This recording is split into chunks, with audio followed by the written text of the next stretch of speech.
ಹೌದು, ಫಲಿಸಿತು ಸಮಸ್ತ ಕರುನಾಡ ಜನರ ಪ್ರಾರ್ಥನೆ. ಯಾಕಂತಾದ್ರೆ ಸಾವನ್ನೇ ಗೆದ್ದು ಬಂದಿದ್ದಾನೆ ಸಾತ್ವಿಕ್. ಕೊಳವೆ ಬಾವಿಯ ದುರಂತಗಳು ನಮ್ಮ ರಾಜ್ಯಕ್ಕೇನು ಹೊಸ್ತಲ್ಲ.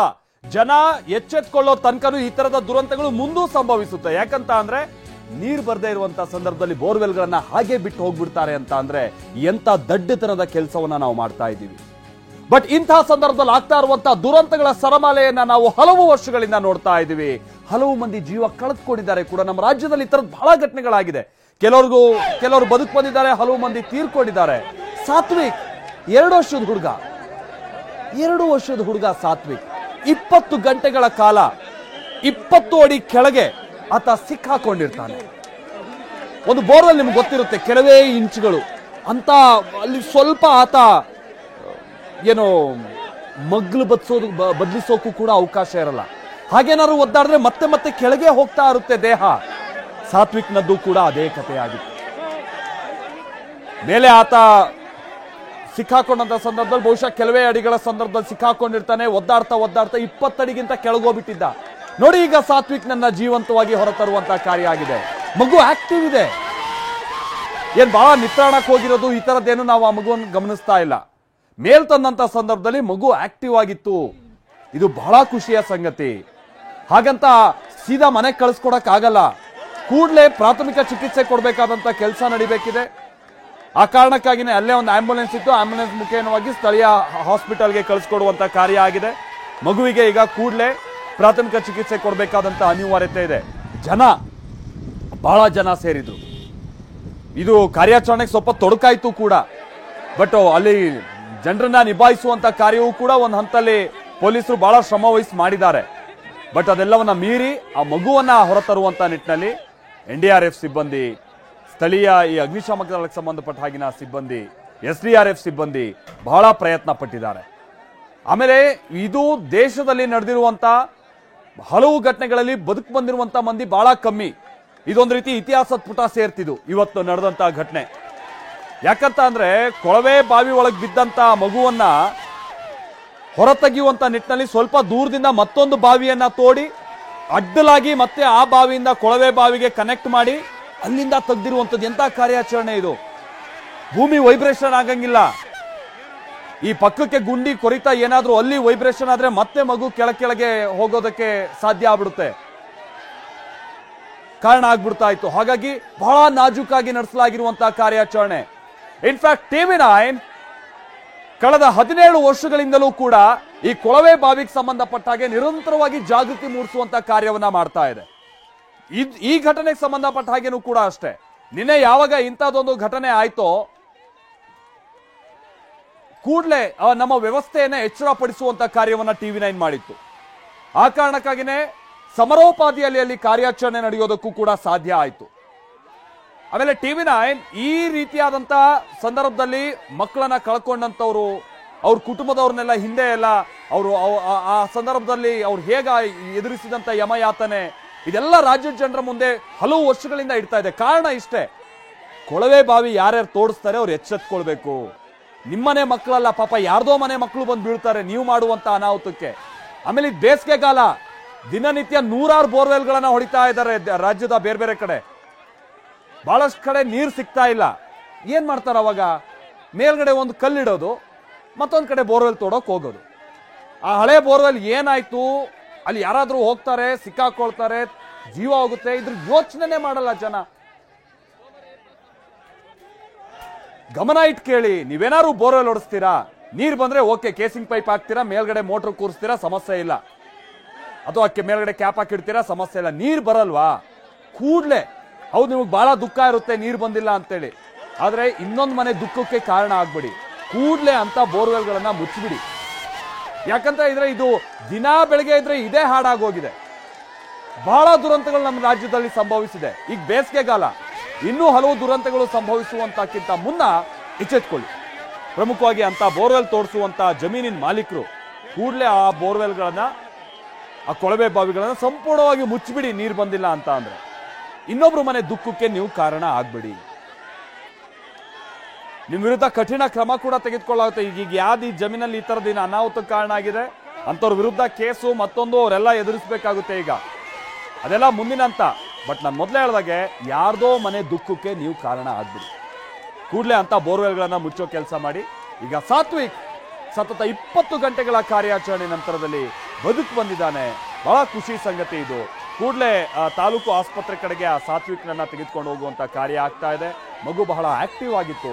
ಆಮೇಲೆ ನೀವು ಜಸ್ಟ್ ಒಂದು ಇಮ್ಯಾಜಿನ್ ಮಾಡ್ಕೊಳ್ಳಿ, ಏನೋ ಒಂದು 4-5 ಅಡಿ ಗುಂಡಿಲ್ ನೀವು ಸಿಕ್ಕಾಕೊಂಡಂತ ಸಂದರ್ಭದಲ್ಲಿ ನಿಮ್ಗೆ ಸರಿಯಾಗಿ ಉಸಿರಾಡಕ್ಕಾಗಲ್ಲ. ಸ್ವಲ್ಪ ಹೊತ್ತು ಉಸಿರಾಡ್ಬೋದು, ಆ ನಂತರದಲ್ಲಿ ಸ್ವಲ್ಪ ನಿಮಗೆ ಕಷ್ಟ ಆಗುತ್ತೆ ಉಸಿರಾಡಕ್ಕೆ.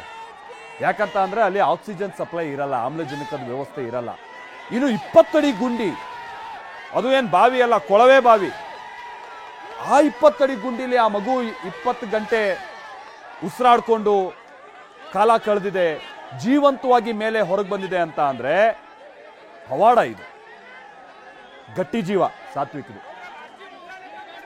ಆಮೇಲೆ ಪಾಪ ರಾಜ್ಯದ ಜನ ಕೂಡ ನಿನ್ನೆಯಿಂದ ಪ್ರಾರ್ಥಿಸ್ತಾ ಇದ್ರು ಸಾತ್ವಿಕ್ ಬದುಕು ಬರಲಿ, ಸೇಫ್ ಆಗಿ ಬರಲಿ ಅಂತ. ಆ ಪ್ರಾರ್ಥನೆ ಫಲಿಸಿದೆ.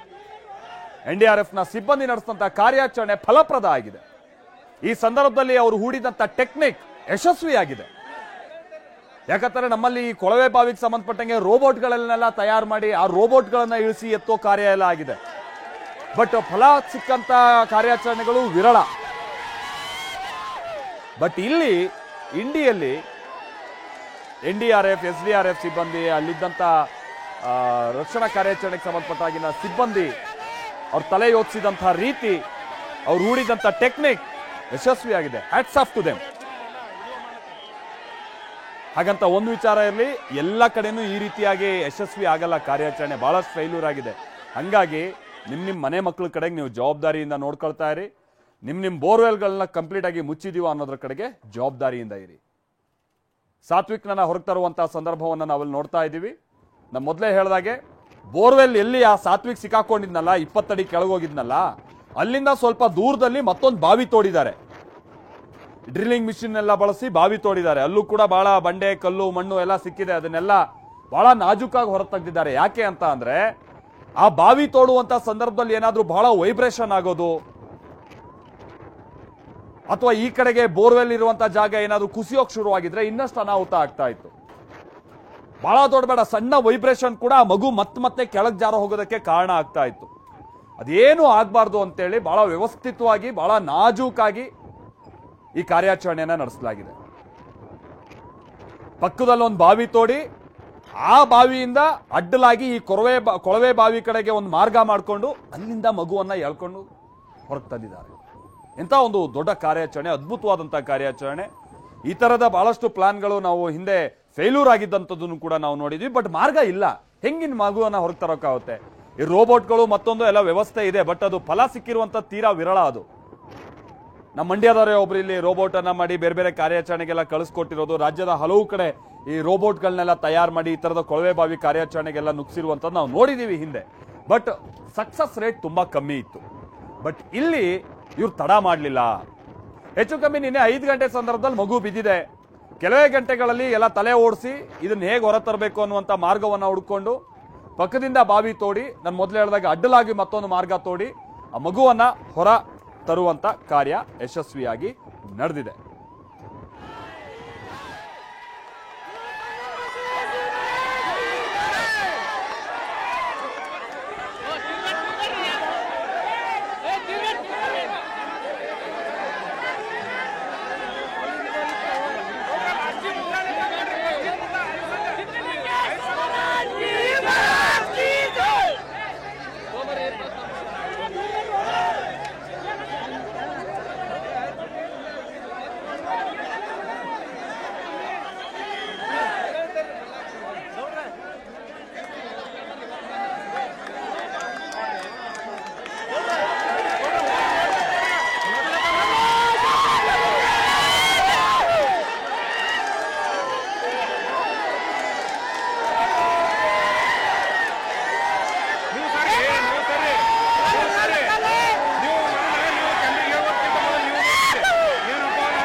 ಜನ ಬಹಳ ಖುಷಿ ಆಗ್ಬಿಟ್ರು. ಯಾಕಂದ್ರೆ ನಿನ್ನೆ ಸಂಜೆಯಿಂದನೂ ಕೂಡ ಎಲ್ಲಿ ಅನಾಹುತ ಆಗ್ಬಿಡುತ್ತೋ. ಆಮೇಲೆ ಮಗುವನ್ನ ಆಗಾಗ ಮಾತನಾಡಿಸುವಂತ ಕಾರ್ಯ ನಡೀತಾ ಇತ್ತು. ಬಟ್ ಒಂದು 2 ಗಂಟೆ ಮಗು ಮಾತೇ ಆಡಿರ್ಲಿಲ್ಲ, ಬಹಳ ಮೌನಕ್ಕೆ ಜಾರ್ಬಿಟ್ಟಿತ್ತು. ಅದೇನು ನಿದ್ದೆ ಮಾಡ್ತಾ ಇತ್ತೋ, ಬಟ್ ನಿತ್ರಾಣ ಆಗಿತ್ತೋ, ಗೊಂದಲ ಯಾರಿಗೆ ಗೊತ್ತಾಗುತ್ತೆ. ಹಂಗಾಗಿಲ್ಲ, ಮಗುವಿಗೇನೋ ಅನಾಹುತ ಆಗೋಗ್ಬಿಟ್ಟಿದೆ. ಈ ತರನಾದಂಥ ಮಾತುಗಳು ಕೂಡ ನಿನ್ನೆ ರಾತ್ರಿ ಕಾರ್ಯಾಚರಣೆ ಸಂದರ್ಭದಲ್ಲಿ ಕೇಳಿ ಬಂದಿದ್ದುಂಟು. ಹೀಗಾಗಿ ಜನ ಆತಂಕಗೊಂಡಿದ್ರು. ಮಗುವಿನ ಪೋಷಕರು, ಕುಟುಂಬಸ್ಥರು ಸ್ಥಳಕ್ಕೆ ಬಂದು ಅವ್ರ ನರಕ ಯಾತನೆ ಯಾರಿಗೂ ಬೇಡ, ಆ ತೆರನಾಗಿ ಅವರೆಲ್ಲ ದಿಗಿಲುಗೊಂಡಿದ್ರು. ಕೊನೆ ತನಕನೂ ಕೂಡ ಮಗುವನ್ನ ಇವ್ರಿಗೆ ರೀಚ್ ಆಗಕ್ಕಾಗುತ್ತಾ ಅನ್ನುವಂಥದ್ದು ಗೊಂದಲ ಇತ್ತು.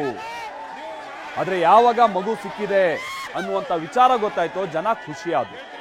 ಮಗು ಜೀವಂತವಾಗಿದೆ, ಆಕ್ಟಿವ್ ಆಗಿದೆ ಅನ್ನುವಂಥ ವಿಚಾರ ಗೊತ್ತಾಗ್ಬಿಡ್ತೋ, ಅವರ ಸಂಭ್ರಮಕ್ಕೆ ಪಾರವೇ ಇರಲಿಲ್ಲ. ಅಲ್ಲಿ ಬಹಳಷ್ಟು ಬೇರೆ ಬೇರೆ ತೆರನಾದಂಥ ಜಯ ಘೋಷಗಳು, ಆ ಮಗುವನ್ನ ರಕ್ಷಿಸಿದಂಥ ಸಿಬ್ಬಂದಿಗೆ ಅಲ್ಲಿ ಕಂಗ್ರ್ಯಾಚುಲೇಟ್ ಮಾಡೋದು. ಮೊದಲೇ ಒಂದು ಸ್ಟ್ರೆಚರ್ ಮಾದರಿಯಲ್ಲಿ ವ್ಯವಸ್ಥೆ ಮಾಡ್ಕೊಂಡಿದ್ರು, ಅದರಿಂದ ಹೊರಗೆ ತರ್ತಾ ಇದ್ದಾಗೆ ಆ ಜನರ ಖುಷಿ ಇದಕ್ಕೆಲ್ಲ ಪಾರವೇ ಇರಲಿಲ್ಲ. ಅದೇನೇ ಆಗಲಿ, ಅಂತೂ ಮಗು ಬದುಕು ಬಂದಿದೆ. ಮೊದಲೇ ಹೇಳಿದಾಗೆ ಇಂಥ ಘಟನೆಯಿಂದ ನಾವು ಎಚ್ಚೆತ್ಕೊಳ್ಬೇಕಾಗಿದೆ, ನಾವು ನೀವು ಎಲ್ಲರೂ. ಯಾಕಂದ್ರೆ ಇದು ಬೇಸಿಗೆಗಾಲ, ಏರಿಯಾದಲ್ಲಿ 10 ಕಡೆ ಬೋರ್ ಹೊಡಿತಾ ಇರ್ತಾರೆ. ಅದರಲ್ಲಿ ಎಲ್ಲ ಕಡೆ ನೀರು ಸಿಗಲ್ಲ. ನೀರು ಸಿಕ್ಕಿಲ್ಲ ಅಂದ್ರೆ ಕೇಸಿಂಗ್ ಪೈಪ್ ಇಳಿಸಲ್ಲ. ಸೊ ಅದನ್ನ ಸುಮ್ಮನೆ ಅದನ್ನ ಮುಚ್ಚಾಕ್ಬಿಡ್ಬೇಕು ಆ ಟೈಮ್ನಲ್ಲಿ. ಯಾಕಂದ್ರೆ 400 ಅಡಿ 500 ಅಡಿ, ಈ ಉತ್ತರ ಕರ್ನಾಟಕ ಕಡೆ ಎಲ್ಲ 1000 ಅಡಿ ಮೇಲ್ಕಡೆ ಎಲ್ಲ ಹೊಡಿತಾರೆ. ಅದನ್ನೆಲ್ಲ ಮಣ್ಣಾಕಿ ಮುಚ್ಚಿಬಿಡ್ಬೇಕು. ಇಲ್ಲ ಅಂತ ಅಂದ್ರೆ ನೋಡಿ, ಈ ತರನ ಅಂತ ಅನಾಹುತಗಳಿಗೆ ಕಾರಣ ಆಗುತ್ತೆ.